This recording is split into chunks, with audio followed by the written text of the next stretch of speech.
Consulting is such a buzzword in the MBA campuses these days. I bet half of you who are watching this video also wants to get into consulting, right? But why? Have you thought it through? In today's super candid conversation with Siddharth Sharma, we have tried to show you the reality of consulting, both good and bad. Sid is an alum from IIT Kanpur and IIM Bangalore and has also worked in McKinsey for 5 years. So let's get started.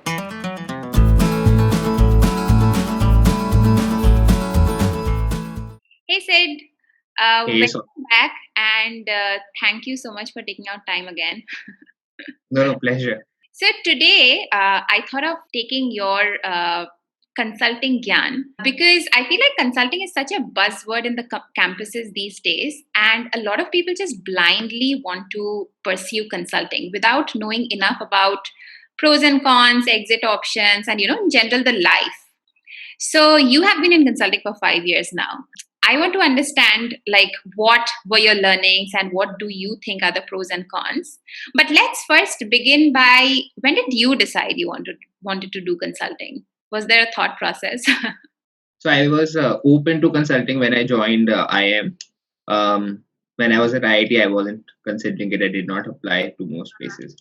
At IIM, I finally decided that I will do consulting. I think around 1 week before the final placements. Tell us a little bit about what are some of the real career related pros that consulting offers you. So I think very specifically in terms of pros of working in consulting. So to my mind, there are three top ones. One is problem solving. Like you really get a lot of practice at the art of problem solving in situations which are unstructured, new, given you don't have prior knowledge about them, and even your clients don't, in a very short time frame, and where there are high stakes involved. To my mind, over the last 5 years, that is the biggest value add. The second one, which is that you get to work with very senior clients. If you join another profession like with this background, let's say you join general management or FMCG, you would not really be talking or presenting to the CFOs or the CEOs and so on. However, in consulting, you do get that opportunity. Even if not in the first year, you still see them. And by the second or third year, you would definitely start presenting to senior folks, which really um, means that there is a high bar to both oral and written communication. And by going through these hoops, you are really able to perfect this communication, which will hold you in good stead as and when you move on to something else, and of course, even within consulting. I think the third one, you really understand how businesses work, what are the key decisions, what are the things that really separate the winners from those who did not. For example, I never appreciated that organization and people model, etc., really are big differentiators between the winners and the losers. I always had a very engineering mindset that, okay, whoever finds the right answer will win. So I think that understanding improves because you do so many sectors, you do a lot of different functions, different projects, and just you see the same thing so many times. So In consulting, we guys solve so many like business problems. We probably have a better idea about the market trends in those industries, and that way that could be a valuable skill set for other industries as well. So we talked mostly about the career or the work related stuff of it. Are there any pros from life perspective as well? What is consulting life like? Is it as glam as it sounds? it is glamorous for sure, just because of the way it's set up. Like there are multiple things that you have team events and you have client events. You get to travel. You stay in good hotels. You actually eat good food because most of the time it's expensed to the client directly, and hence you're not cooking your own food or getting your own tiffin. You actually eat out. So all of those things are there. They're very glitzy for sure, but I would not base my career decision on that. The pay is not as amazing as a lot of people think. It's really not. Like it is the median pay, at least on B school campuses. So I think that kind of makes up for the glitzy factor. What are your thoughts on the career path within consulting? Yeah, so I think, and the answer really depends on whether you're joining straight out of undergrad or after B school. So people who join after undergrad typically join as business analysts, and then within a period of 3 years, if they haven't yet left the firm, then they move on to becoming associates, and then very quickly become managers. Then the next level is you become a junior partner, and senior partner.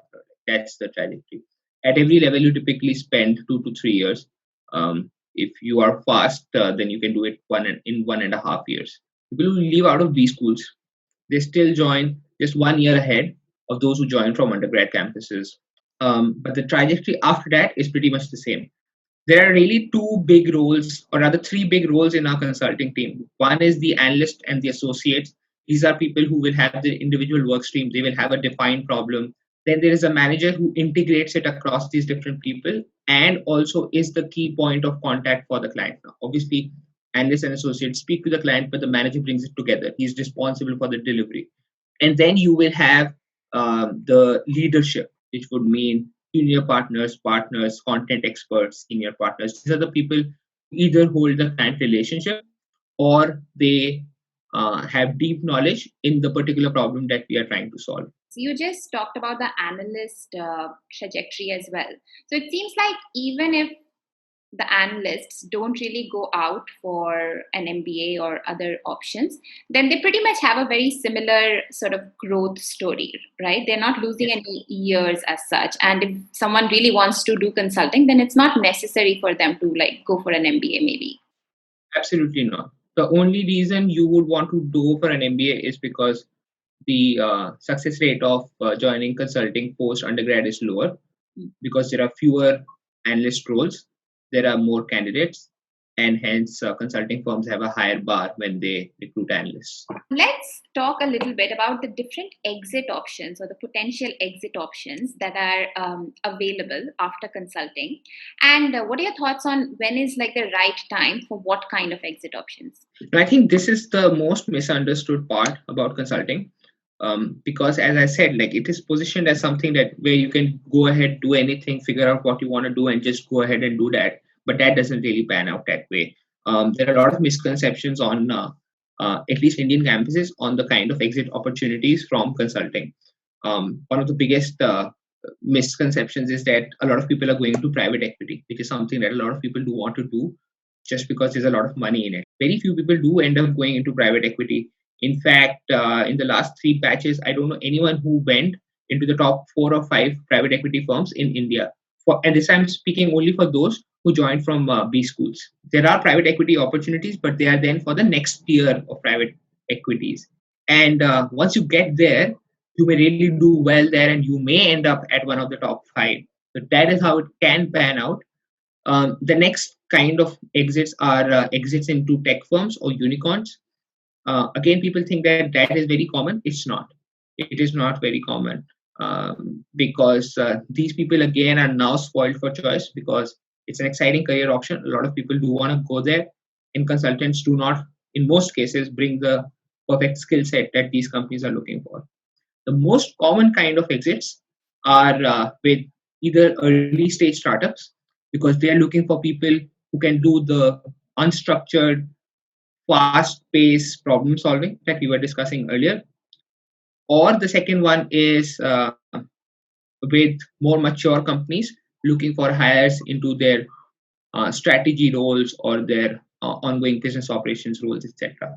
Okay, let's talk a little bit about the cons of consulting. These were all like the fancy good things. What, according to you, are some of the cons which we don't necessarily hear about during the hiring process?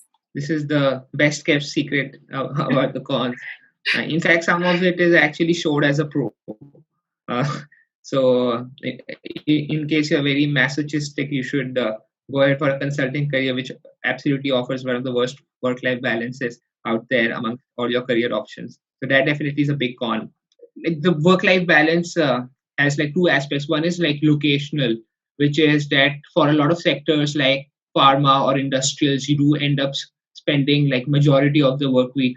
In fact, most cases like the full work week in tier 2, tier 3 cities, away from comforts that you are very used to, which also means that you're taking flights Monday morning, Friday evenings in most cases in India, or Thursday or Wednesday evenings in like outside India. But the second aspect is the very unpredictable work hours. People work in late into the night, um, and that really takes a toll on you. You do not have enough time for your hobbies and passions or maintaining your fitness during the week. The second one, which is for those people who don't want to be partners and don't want to do consulting for life, be very clear that except the problem solving and the communication skill set, and to some extent the work ethic that you're building in consulting, nothing else is useful outside. So you do not have the core skills which any startup or any tech firm would value. So you're not an expert at marketing or community building or growth hacking. So you do not have any hard skill that the non-consulting world values. They will hire you only for your generalist skills and your high potential. And I feel like with the last point in mind, if a person thinks that they can stay in consulting for the long haul, that's great. But if not, then in that case, I think it's better for them to exit at maybe 3 or 4 years. Basically, earlier the better. Once they have had an idea. No, but that is absolutely right. I think people, if you enter consulting, you should at least try to spend 1.5, 2 years so that you get the full consulting toolkit, which is on the problem solving, communication, and so on. However, after that, like you can take a call as to when you want to leave. So before wrapping up, just tell us, like, how has your 5 years in management consulting been? Like, how would you rate it? Was it as per your expectations? Definitely not as per my expectations. So positive surprises in some domains and negative in others. I look at the last 5 years as a period of great learning, um, not just in terms of the professional skills about problem solving, structuring, client relationships, and so on, but also in just like intellectual terms of understanding how businesses work, what makes people successful, and I think most importantly about my own self, as to understand like what I like, what I don't like, so that going forward I'm only doing those things or pursuing those things which are meaningful to me. So, what are your parting thoughts or advice that you have for the people in campuses who are vying for that consulting job? I think the most important call to make is whether you really need to do consulting or not. Um, a lot of people just get into it just because consulting firms do a great job at marketing themselves on campuses. Um, if I was to compare them with other options like investment firms or general management or FMCG marketing companies, I think the perception minus the reality, that gap is the highest for consulting. So the perception is way more positive than it should be. Not that it should not be positive, it is a great opportunity. However, that gap is the highest for consulting. A video like this could be really, really helpful for them because my intention, at least, was to bring out like the other side of consulting so that people get a holistic view of the profession before they just blindly make a decision that they want to go in there. So thank you for Yeah. sharing your thoughts. Yeah, thanks. It was great chatting with you. So, what did we learn about consulting today? 1. It's fancy but not easy life.